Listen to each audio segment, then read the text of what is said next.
If we could go ahead and all take our seats, we're going to begin our meeting this evening.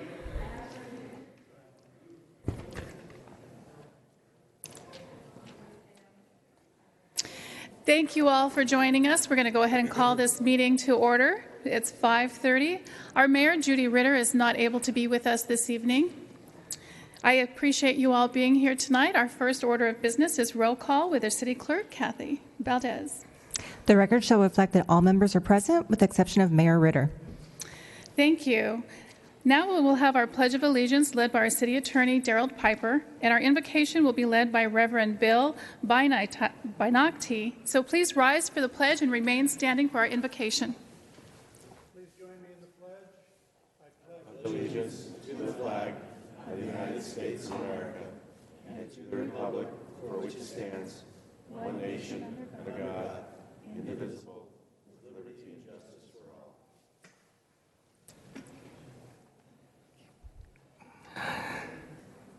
This evening, O Lord, we give you thanks for the blessing of living in this great country with liberty, wonderful resources, marvelous beauty, and a multiplicity of many peoples. We praise you for our multicultural community in which we can live in peace and harmony.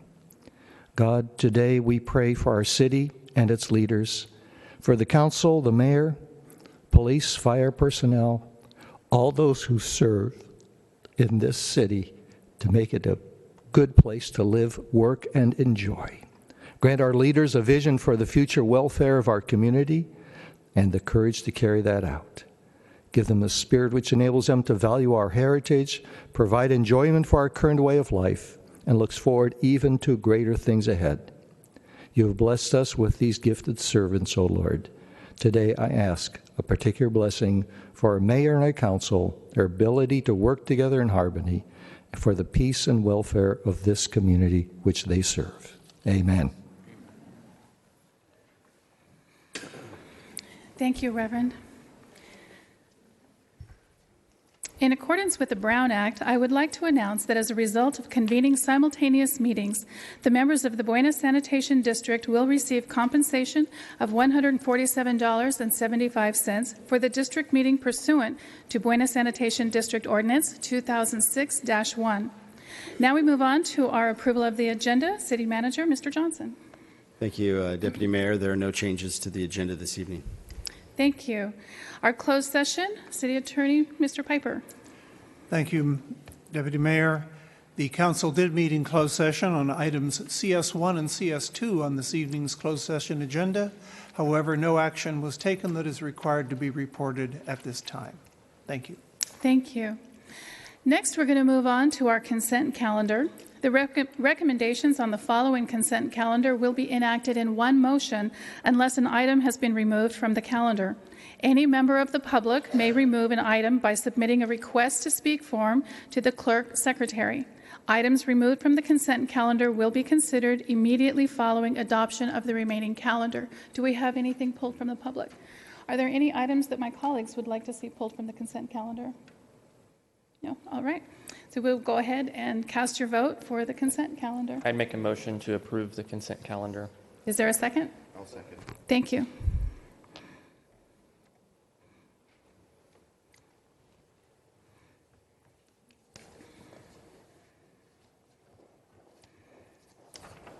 Okay, now we're going to move on to our discussion. That item passes. Thank you, 4-1. We're going to move on to our discussion items now. Items scheduled for discussion generally require detailed explanation by staff of the agency member that has requested the item. Tonight we have two discussion items. Our first one, the fiscal year 2015-16 second quarter financial report. With us tonight we have Director of Finance, City Treasurer Lauren Warham, who will present the staff report. Good evening, Deputy Mayor and council members. The fiscal year 15-16 second quarter report serves as a summary and comparison of budget to actual results. The report also includes proposed budget adjustments for the second quarter, as noted in Exhibit 2 on pages 8 and 9. And recommended personnel changes are noted in Exhibit 13 on pages 29 and 30. 6-month general fund revenues of $24.6 million. and general fund expenditures of $27.6 million were both consistent with the prior year actual results and within budgetary expectations. Exhibit 3 includes explanations that may be helpful in understanding the timing of certain cash receipts that are not received on a standard straight-line basis. Even though the timing is unique, these receipts are consistent with prior year's receipts and what we would expect through December 31. Exhibit 1 includes financial and economic highlights. Some notable items include the city's estimated assessed property tax valuation for fiscal year 15-16 is projected at an increase of 5%. A continued low unemployment rate, with Vista reporting at 4.3% and San Diego County reporting at 4.8%. The 2-year Treasury note investment yield is trending at a slight increase over the past year, with the Feds raising the target rate from 25 basis points to 50 basis points on December 16th. The rate on December 31 was 1.06%, still near historical lows. Today's rate of 0.75% has trended back down closer to rates for last September. The recommendation tonight is to receive and file the fiscal year 2015-16 second quarter financial report, as well as adopt the resolutions amending the operating and capital budgets and the citywide classification and compensation index. Thank you very much. I don't have any speakers. Any comments from council? Is there a motion? I'd make a motion to receive and file. Councilman Aguilera? I'll second, but I do have a question. Okay. I said I'll second, but I do have a question. Do we have a separate account for Prop L, the reserves? Cash account or general ledger account? The general ledger. Yes. It's all tracked separately. Okay. Thank you. That's it. Okay, we'll go ahead. Madam Yes. Mayor, may I clarify the motion? I believe it was simply to receive and file, but was it intended to include the Intended to resolutions? include to adopt the resolutions Thank as you. well. And there was a second from Councilman Aguilera? Okay, please cast your vote.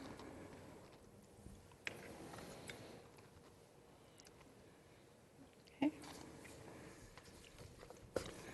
Thank you. That motion passes. Next to discussion item number 2 is regarding mixed-use development, and I placed this on the agenda. And my purpose for bringing this up tonight is to perhaps have a discussion, maybe get some consensus, to have staff come back with some cleanup of these discrepancies in the zone requirements. I realized years ago the City Council at that time changed the requirements for certain areas of the city to be considered mixed use versus strictly commercial. Is that correct? Mr. Conley has joined us down here. Thank you. Yes, thank you.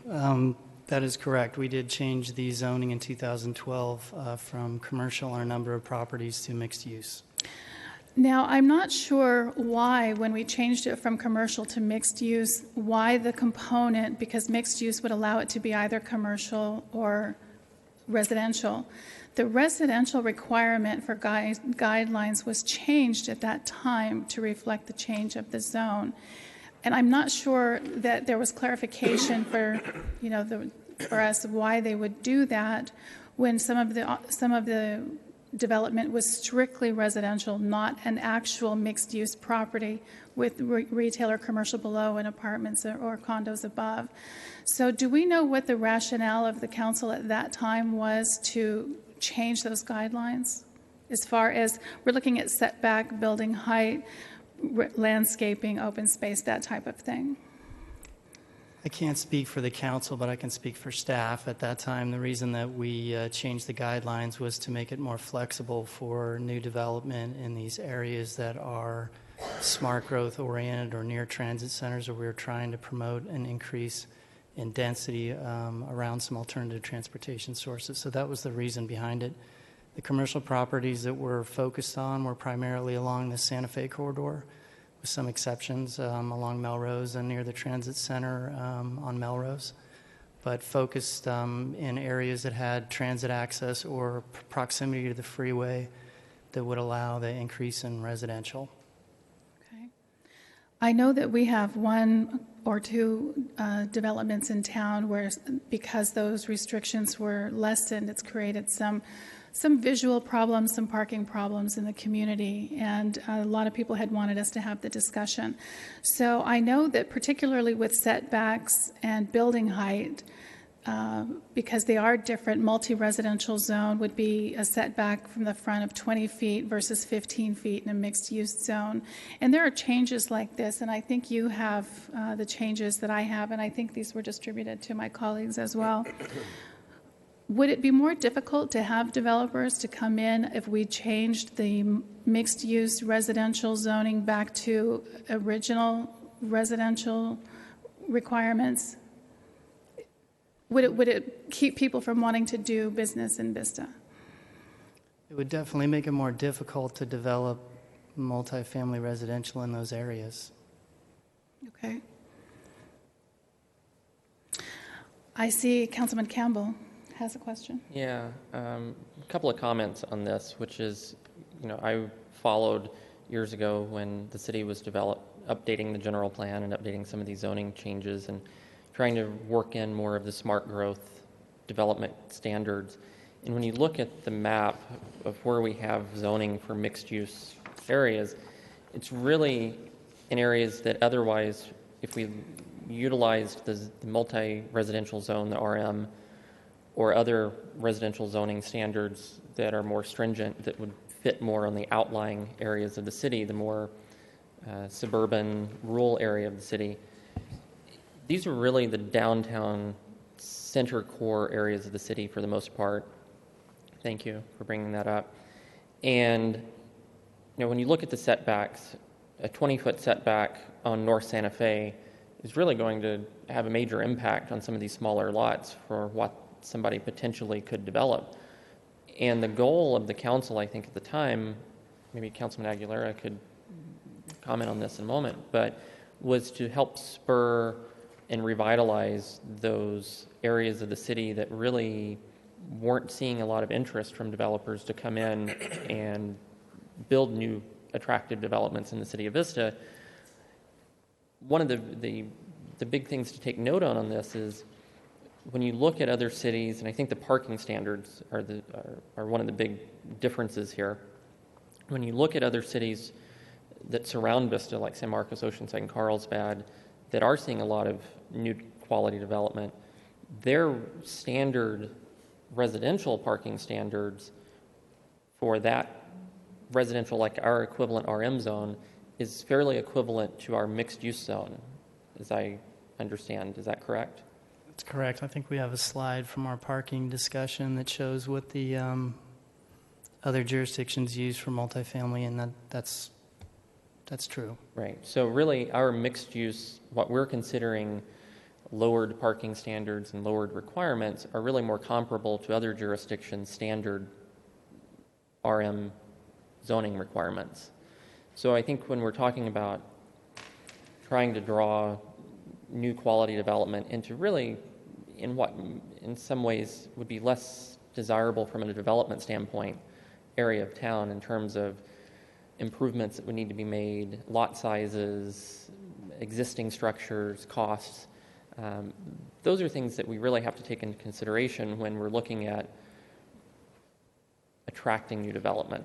So I'm not too sure that we would really want to tinker with some of these standards. I think the better term for mixed use would be flexible use zoning, is how we've seen it implemented within the city. I think, Mr. Conley, as you stated, it was to allow developers to be a little bit more flexible in what sort of project you were putting on that site. I think it's a little bit of a misnomer when we use the term mixed use in the sense that we're expecting residential and commercial to be located and mixed together at the same time on the same site. So I think using more of a flexible zoning description might be more accurate. But if you look at what's left that's currently zoned mixed use within the city, would you say there's not much potential for future development within those parcels moving forward? or do you see a lot of Pretty opportunity? limited. There's a couple exceptions. North Santa Fe, up near the Stater Brothers Center, there's a pretty large parcel there. But they're primarily commercial corridors, so they're smaller lots, older development techniques or styles develop those areas, and so there's not a lot of large properties that are open for development, so it's fairly limited. That's part of the reason that we have what you might consider lesser standards or more intensive standards in those areas. If you do want to change the standards, that's totally something the staff can move forward with. The only anticipation there would be that it would be more difficult to do multifamily in these corridors if that's the case. Right. And my belief would be is if we do change the parking standards to the standard multi-residential zone within these specifically designated areas that are mixed use currently, it would be a very significant hurdle and challenge for developers to meet those parking standards without wanting to pull the trigger of a bonus density law, which would override our parking to a much more significant degree than what even the current mixed-use zone allows. And could you remind me what correct. Those current bonus density parking? I think it's 2 spaces per unit is what the state law allows. And they would also be allowed to receive an additional development concession. Correct. Yeah. So I don't think we want to encourage developers to go down that road, and the council would have no discretion with that sort of project. So I think we would be tempting fate if we changed the parking standards. I think developers would be more inclined to override our parking with the bonus density at that point. So that's my comments for now. Councilman Aguilera. Thank you, Deputy Mayor. Well, as being part of that council, I can tell you that we were looking to spur development in our downtown area. We had just gone through a pretty horrible time, 2008, 2009, the financial crisis, real estate disaster. And we were just getting ourselves prepared so that when the economy did turn around, we would be one of the top cities that developers would be looking at. And with the help of John and his staff and the city manager, we came up with some of these ideas of doing mixed use in our downtown area to spur development, to make it easier for developers to come in, make it attractive for them. Because some of these properties, if you look at them, they are pretty small. And if we use our normal setbacks on those properties, you're just not going to build anything, especially with our parking standards and all that. So that was probably number one reason, because we were looking at that time, our redevelopment dollars had been taken away from us. And so we were looking for creative ways, and we kind of put it on staff, to come up with another way to overcome this disaster of redevelopment being taken away from us and all the other cities in the state of California. So this is part of what staff came up with. In addition to that, we were also looking to encourage TOD, or transit-oriented development in our downtown, which basically means that projects that will be centered in our transit district, close to freeways, close to the bus, the transit station, close to the Sprinter station, to encourage people to not use their cars as much. So all of these things were factored in our decision making. The one thing I will say that possibly got overlooked was kind of the loophole in that developers are using on us right now, and that is that they're going into a mixed-use property and saying that maybe that mixed use isn't going to actually work, and they're using the regular mixed-use standards for their parking and that. So that might be the only thing that I'd be willing to listen to, is if we could either hold them to it, or if they're just going to do apartments, then they need to do our regular parking standards. Maybe not so much the setback standards. I think maybe just the parking standards, so that we can still encourage them to build there. But I think we still need, I guess the idea of being more flexible probably makes sense. Thank you. Do we have any speakers on this topic? No speakers. Okay. If you could hand your slip to our city clerk.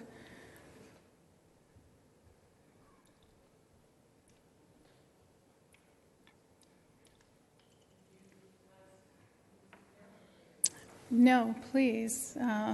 This is Ms. Val Brown. Thank you. How are you? Thank you for this opportunity. I just found out this was on the agenda. I was here the last time, and it was pulled.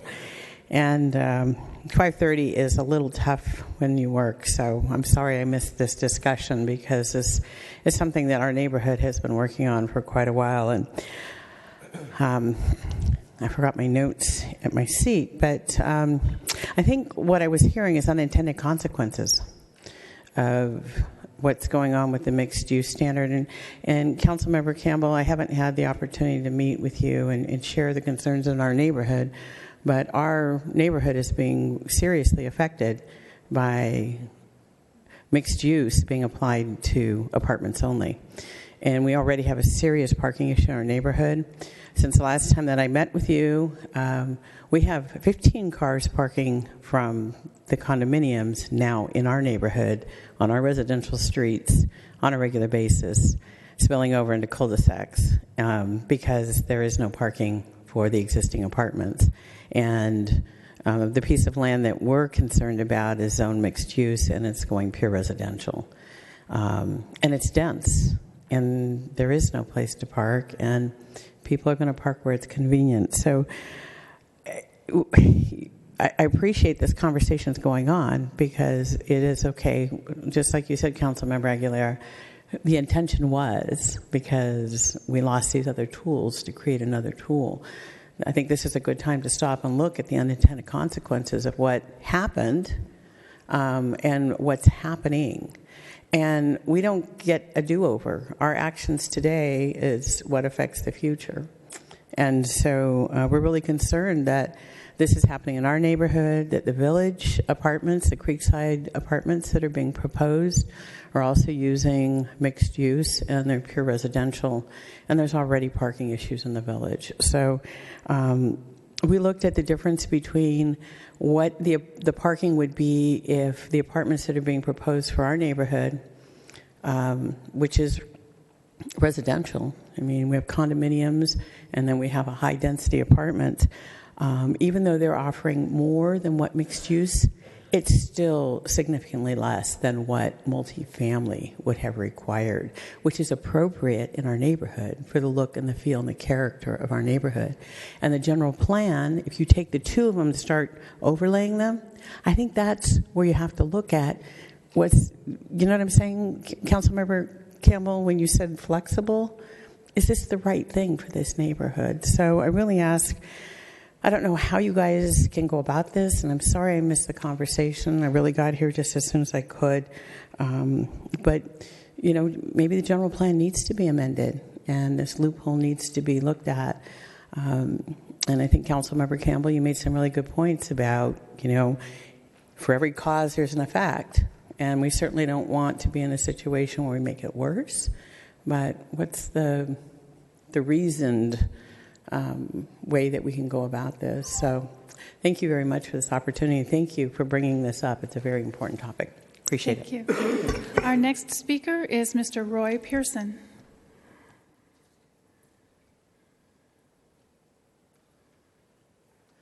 I guess it's all about timing because I just barely made it here to speak to you tonight. I'm here about the mixed use, and I would ask you to review the mixed use that is currently used and how it is used. I am also in the area of the Avalon apartments and the New Breeze Hill apartments. The traffic there is very intense, and there's just not enough parking. Even though the developer says he's putting in enough parking, there isn't once you get to the amount of people that will be in there and the amount of cars that they will have there. I think the mixed use needs to be revisited and updated so that the future of Vista can be addressed, and that our children and their children will be driving down the roads, parking places, and trying to get around this town.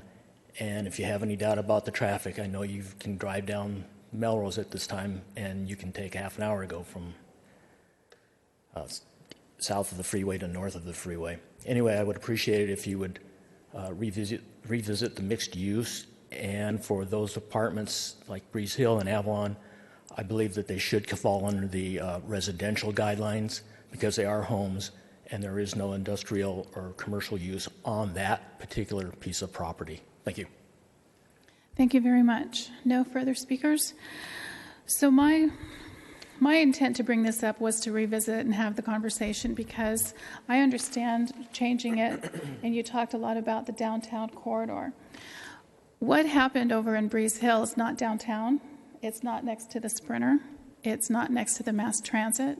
There's a bus station out in front of the courthouse there. But other than that, this is a residential neighborhood. The Avalon Apartments don't abut up to Melrose. They're back on Breeze Hill behind the commercial center. And there is a serious lack of parking there. And now they're looking at building another apartment complex across the street, again behind the commercial property that butts up to Melrose. So I do think that there has been a loophole created with what the current standard is. And I think that if you're going to have multifamily residential in a residential neighborhood, it needs to have multifamily residential standards. And I think that there's no reason that we can't revisit this and try to clean these loophole up for these types of areas, and whether we want to keep downtown particularly those guidelines separate as far as mixed-use development, that can be part of the discussion. But when you have a mixed-use guideline in a completely strictly residential area with a strictly residential component, I think it really does need to be revisited. So I was just looking to see if staff would have could come back with a recommendation of how we might be able to tighten up or close that particular loophole. The setback is also kind of an issue for some people in the neighborhood because Avalon is very, very close to the street. It's very close to the driveway over there. And the Breeze Hill apartments that they're looking to do across the way, their buildings are going to be right up against the driveway next to Charlemont. So that is also an issue in a residential neighborhood, which is considered by those people who live in the neighborhood as residential. They're not living in a commercial zone. So I'm not sure if I'm hearing any consensus to at least have it revisited to see if we can tighten up that particular loophole. I heard what Councilman Aguilera said. Councilman Aguilera? Thank you. How many projects would we actually affect? We can't do anything about the Breeze Hill developments. Is there any other projects like that, though? Because everything else, to me, looks like it's in the downtown on North Santa Fe. It's all, yeah.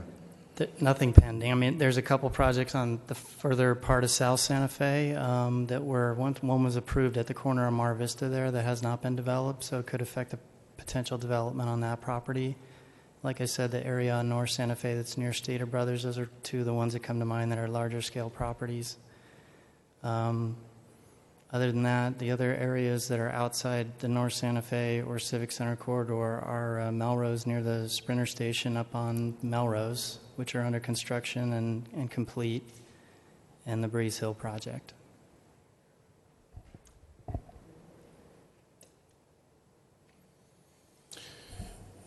Okay, thank you. Before I get to Councilman Campbell, I just want to reiterate the intent was good. The unintended consequences and the reality need to be considered seriously, especially when you're looking at the Breeze Hill, because that is a commercial center, that parking lot, that center. Now they want to tear down half of it to build new apartments. That had not been anticipated. So if you say that because we're almost built out, there's this is a moot point, you don't really know that. You don't know what's going to be coming back at us in 5 or 10 or 15 years. And I think it would behoove us to try to have that vision for the city and anticipate something that we already see happening now could be happening in the future. So with that, I'll go to Councilman Campbell. Yeah, I'm going to follow up with what Councilman Aguilera said, which is there's really mainly two outliers, which is the Breeze Hill project area, which really should not be subject to this discussion because it's a pending application from a developer for that site, which I think from a legal perspective needs to have its due diligence at a public hearing, not outside of that, and it's already zoned, and it's moving forward with an application. So we need to look at that application under the current guidelines that they submitted under, not subject the city to substantial liability and litigation risk. The other projects are up on North Melrose by the Sprinter Station, which are already built out or under construction, nearly complete. So, we do have our downtown specific plan, which is separate from this, which we just had, and I believe that's going to all be coming back. We had that discussion already. So I'm not really sure that we want to have staff spend time and resources on coming up with potential hypothetical standards for projects that are already complete. That's where I'm at this point. I think if you're concerned about a particular project that's coming forward, that maybe we can talk about that, and you can voice objections to any parking standards or zoning standards that they're using for that project. But I don't see any other areas that are zoned inappropriately that we're not trying to spur development, especially on North Santa Fe, where even with the mixed-use zoning standards, it would be extremely challenging to build any sort of residential project on lots that are very narrow and very small. I don't see that moving forward. Okay, thank you. To that, though, I have a question for the city attorney, if I may. Just if somebody files an application to do a development and we want to revisit the guidelines on a case-by-case basis, but we already have guidelines written down in the ordinance, can we tell them, okay, you can build this, but forget the guidelines for this particular zone, we'd like you to do this? That's not allowable, am I correct? Correct. Thank you. Okay, so I'm not seeing a consensus to go forward with any discussion on this. Councilman Franklin, did you have anything to add? I agree with you. I'm concerned about what's already under application under the existing zoning, but I had kind of asked staff about this and have the same understanding that's just been voiced, which is for any project under application or it's pending, we can't really contemplate a change. And I'm not sure that I have specific concerns about any of the other areas that are designated with this because of, I think this particular zone did not fit in that South Melrose area, but I'm not aware of or don't have specific concerns about other areas where this zone exists. I'm not that I'm not don't continue to be concerned about repeating this same mistake, and I'm not sure at this point. Do you have specific on the map? Are there specific parcels that you feel that this zone will fit poorly with the way we maybe feel it didn't fit well with the? There are. Thank you. I understand that the applications that are already filed, there's nothing we can do about that. That's very well known. But as we've seen with what's going to happen at Breeze Hill, that's somebody coming into a commercial area, tearing down what's existing there and rebuilding it under different guidelines. So that is something that we should think about in the future. We should be prepared for that to happen again. So I understand saying that right now we can't do anything with what's on the books, but we can do something about something unforeseen that we don't know that's going to come at us in a few years. So I couldn't sit here and identify and circle different places on the map to show you. And as I said, I think this particular area, having been rezoned mixed use, was an inappropriate zoning. Mm-hmm. And maybe that's the tack we take on this one at a future date. So I couldn't sit here and draw X's for you particularly, no. But I think it's imperative that we take a look at what might come at us in the future so that something like this doesn't happen again. My general thought is that in some of the other locations where land values are not as high, that I would want to maintain as much flexibility as possible to incentivize investment and development. And it seems as if most of the remaining areas that bear this designation are in that latter category. And so it's not that I agree with the point that you're making and the desire to prevent the repetition of what we feel might have been a mistake. But I think it's what might actually, and the reason I'm having trouble getting to a position on this is we're dealing with so many different parcels, and I'm not familiar with all the different parcels.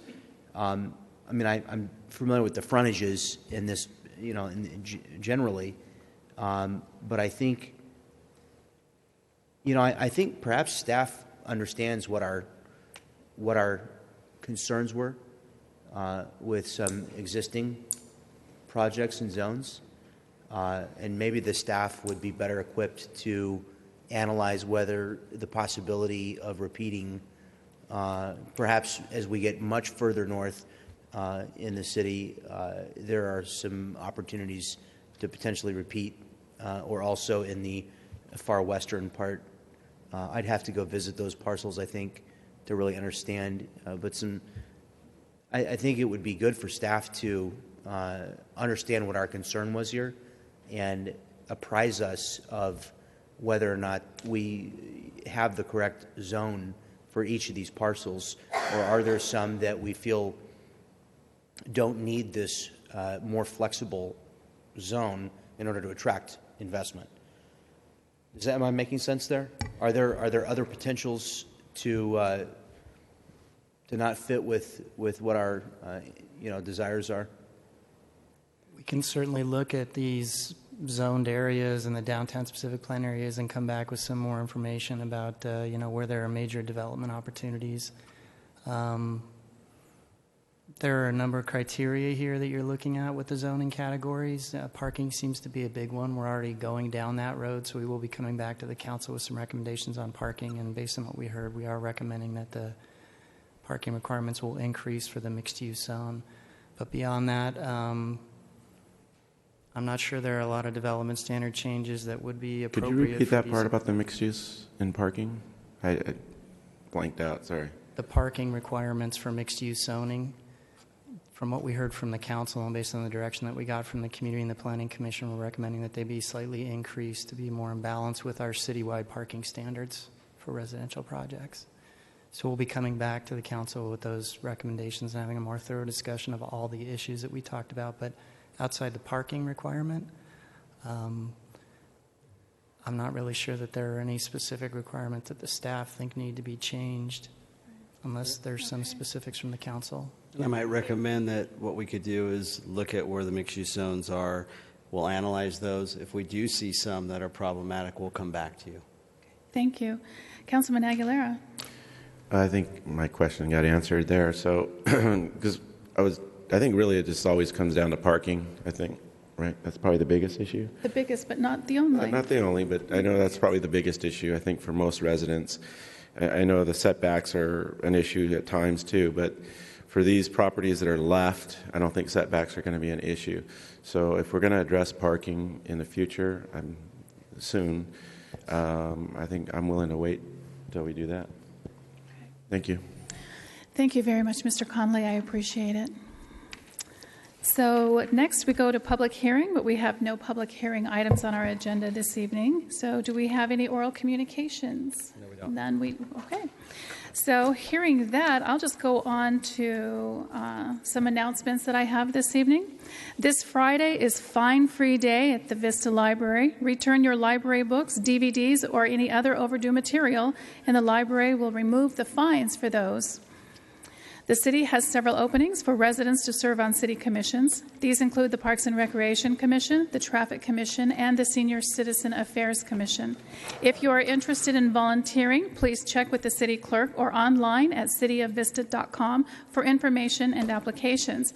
And I see a lot of youth in the audience. That includes you. We have youth positions on all of our commissions as well as the Youth Commission. So I would encourage you to look that up as well. Also, the Free Movies in the Park series will begin again in this June. Mark the dates of June 18th, July 16th, and August 13th on your calendars for a fun evening with your family and friends. Movies this year are The Goonies on June 18th, Star Wars The Force Awakens on July 16th, and Inside Out on August 13th. Details for these events are available online at cityofvista.com. With that, I think we'll have council comments. We'll start at the very end with Councilman Franklin. Councilman Aguilera? Yeah, I just want to thank everybody that came out and supported Amigos de Vista Lions this past Saturday. We've served probably, 2,500 pancakes and eggs and sausage. So it was very successful. All the money that we raise goes right back into the community. And half of that money actually goes directly back to the city for their Parks and Rec program, in particular the basketball program. So it was very successful. Thank everyone that showed up and ate a pancake. Thank you. Excellent. Thank you. Mr. City Manager. Yes, thank you. Just want to let everybody know that two-way traffic has opened up on Paseo Santa Fe, that is South Santa Fe. That opened up on Friday. There will be intermittent closures as we do some of the road work during the day, but at night the traffic will be open two ways for the public. And the gateway columns are up, so the arch that will be installed at the end of March, early April.